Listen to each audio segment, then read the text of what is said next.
రోహిత్ వేమ్ల ఆత్మహత్యపై పోలీసులు ఇచ్చిన రిపోర్ట్ తప్పన్నారు తల్లి వేమ్ల రాధిక. తన కుమారుడితో పాటు మరో 4 విద్యార్థులపై పెట్టిన అక్రమ కేసులో ఇంకా వెంటాడుతూనే ఉన్నాయన్నారు. బీజేపీకి సపోర్ట్గా ఉన్న విద్యార్థులపై కేసులు ఎత్తేశారని చెప్పారు. రోహిత్ వేమ్లకు న్యాయం కావాలంటూ పోరాటం చేసిన వారిపై ఎందుకు కేసులు ఎత్తేయలేదో చెప్పాలని డిమాండ్ చేశారు. సీఎం రేవంత్ రెడ్డిని కలిసిన రాధిక వేమ్ల తనకు జరిగిన అన్యాయం రిపోర్టు విషయంలో పోలీసుల తీరును ఆయన దృష్టికి తీసుకెళ్లానన్న రాధికతో యాదగిరి ఫేస్ టు ఫేస్. జనవరిలో రోహిత్ వేముల చనిపోయారంటే 8 ఏళ్ళు కంప్లీట్ అయింది. ఈ 8 ఏళ్ళ కంప్లీట్ తర్వాత మళ్ళీ ఈ ఇష్యూ తెరపైకి వచ్చింది. ఇవాళ సీఎం రేవంత్ రెడ్డిని కూడా రోహిత్ వేముల మదర్ రాధికమ్మ గారు కలిశారు. మరి ఏం మాట్లాడారు ఏంటి, సో ఇన్నాళ్ళ తర్వాత మళ్ళీ ఎందుకు ఈ తెర మీదకి వచ్చింది అనేది తెలుసుకునేందుకు మనతో పాటు రాధికమ్మ ఉన్నారు. వాళ్ళని అడిగి మరిన్ని విషయాలు తెలుసుకునే ప్రయత్నం చేద్దాం. అమ్మ చెప్పండి, ఈ 8 ఏళ్ళ నుంచి ఇది నానుస్తూనే వస్తూ ఉన్నారు, సో మళ్ళీ ఇప్పుడు మళ్ళీ తెరపైకి వచ్చింది, అసలు ఎందుకు వచ్చింది అనుకుంటున్నారు? మీరు ఇవాళ సీఎం కూడా కలిశారు, ఏం మాట్లాడారు? నిన్న కాక మొన్న స్టూడెంట్స్ మాకు ఫోన్ చేశారు యూనివర్సిటీ నుంచి, అప్పారావు కేసుని క్లోజ్ చేస్తున్నారంట అని ఫోన్ చేశారు. అన్ని చోట్ల యూనివర్సిటీల్లో పిల్లలు ఆందోళన చేసేస్తున్నారు. నేను కే రాజు గారికి ఫోన్ చేసేసి నేను రేవంత్ గారి అపాయింట్మెంట్ తీసుకొని సీఎం గారిని కలవడానికని నేను ఈరోజు మార్నింగ్ వచ్చాను. సీఎం గారిని కలిశాను.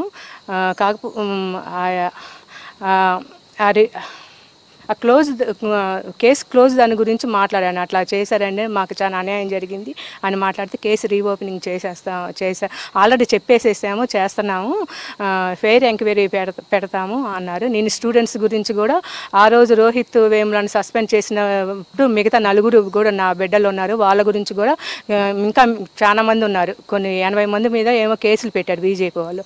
ఆ కేసులు కూడా తీసేసేయమని దాని గురించి ఆలోచించమని అడిగాను. దానికి కూడా ఎంక్వైరీ పెట్టుకొని తీస్తామనేసి చెప్పారు.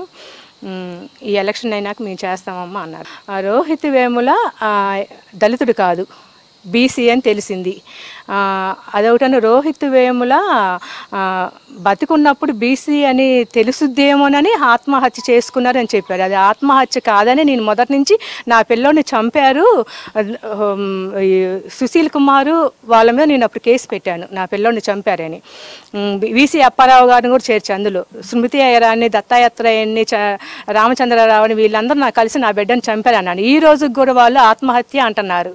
సరే ఏదో ఒకటి ఆత్మహత్యో హత్యో చంపారు, చంపబడ్డారు నా బిడ్డ, ఎంక్వైరీ చేయండి అసలు ఎందుకు చనిపోయారని అంటే ఎంక్వైరీకి ఈ రోజు చేయకుండా క్యాస్ట్ సంగతి తెస్తున్నారు.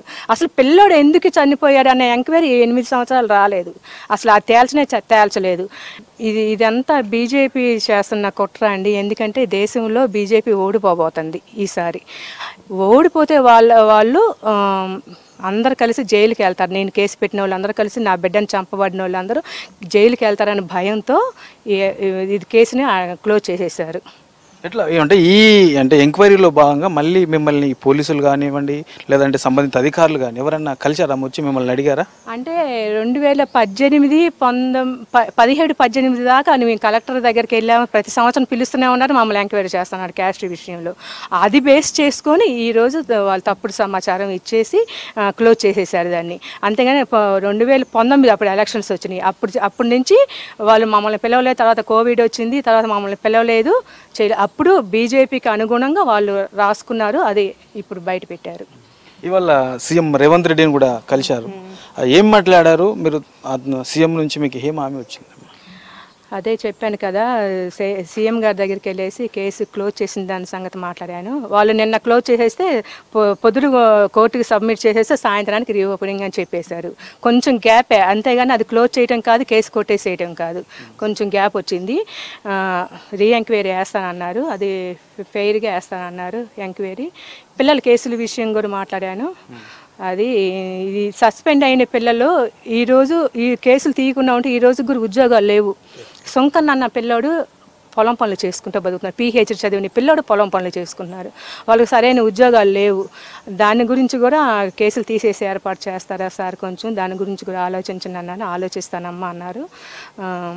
ఎలక్షన్ అయినాక మొదలు పెడతా ఉన్నారు. ఇప్పుడు అప్పట్లో అంటే రోహిత్ వేములతో పాటు మరో 4 మీద సస్పెన్షన్ వెయిట్ వేశారు, సో వాళ్ళందరూ కూడా ఇంకా ఆ వెయిట్ కొనసాగుతూనే ఉంది. ఈ రోజు ఆ 4 కాకుండా ఇంకో మళ్ళీ తర్వాత 2 నెలల తర్వాత మళ్ళీ యూనివర్సిటీలోకి వచ్చేసి పోలీసులు పిల్లలందరూ లాఠీ చార్జ్ చేసేసి 80 40 మంది పిల్లల పైన మీద కేసులు పెట్టారు. ఆ కేసులు కూడా ఇప్పుడు దాకా ఉన్నాయి. అవతల బీజేపీ వాళ్ళు ఆర్ఎస్ఎస్ ఏబీవీపీ వాళ్ళ మీద కేసులు తీసేశారు. వాళ్ళు ఉద్యోగాలు చేసుకుంటారు, పెళ్ళి పిల్లలు అందరూ ఉన్నారు. మా పిల్లలే ఇబ్బంది పడుతున్నారు. అది అంతా కానీ మరి క్లియర్గా అర్థమైపోతుంది కదా బీజేపీ ఆడుతున్న నాటకం అని.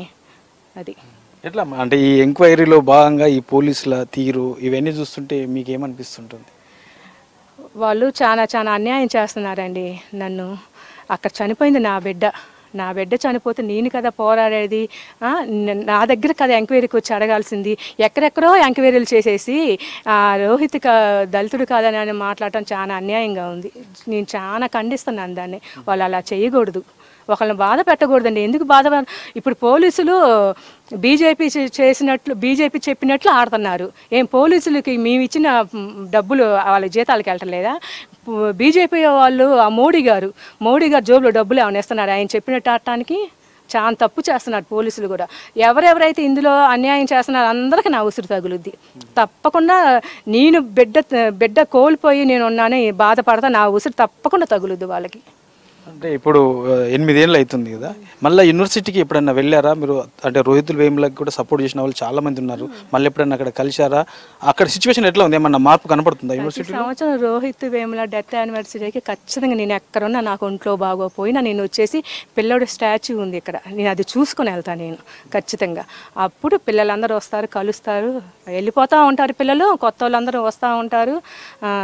అందరు సపోర్ట్ కావాలి నాకు. ఈ దేశంలో ఉన్న రోహిత్ వేముల ఇప్పటిదాకా బతికి ఉన్నారు అని అనుకున్న వాళ్ళందరూ సపోర్ట్ నాకు కావాలి. నేను పోరాడుతూనే ఉంటాను, ఇంకా పోరాడతాను. ఇక్కడ కాకపోతే ఇంకో కోర్టుకి వెళ్తాను, ఇంకా నేను వెళ్తాను, ఎంత దూరమైనా వెళ్తాను, కానీ నాకు న్యాయం జరగాలి. ఎట్లా యూనివర్సిటీలో ఏమన్నా మార్పులు కనబడుతున్నాయా ఈ కుల వివక్ష మీద ఇట్లాంటి ఇష్యూస్ విషయంలో? అక్కడ ఏమన్నా మార్పులు కనబడతా ఉన్నాయి? అసలు అది ఇంకా మారలేదండి, ఇంకా ఎక్కువ చేశారు. ఇంకా కుల వివక్ష అనేది ఇంకా ఎక్కువ చేశారు పిల్లలు చాలా ఇబ్బంది పడిపోతున్నారు. ఏం చేయాలో ఏం అర్థం అవుతుంది, కానీ చేస్తాను నేను ఏదో ఒకటి. నేను న్యాయం కోసం వెళ్తాను, నేను సుప్రీంకోర్టుకని వెళ్తాను, నేను న్యాయం కోసం వెళ్తాను, నేను చేస్తాను. సో ఇది మొత్తానికి రోహిత్ వేములకు సంబంధించి న్యాయం జరిగే వరకు తన పోరాటం ఆపేది లేని చెప్పేసి రోహిత్ వేముల తల్లి చెప్తా ఉన్నారు. కెమెరా పర్సన్ శ్యామ్తో యాదగిరి, V6 న్యూస్, హైదరాబాద్.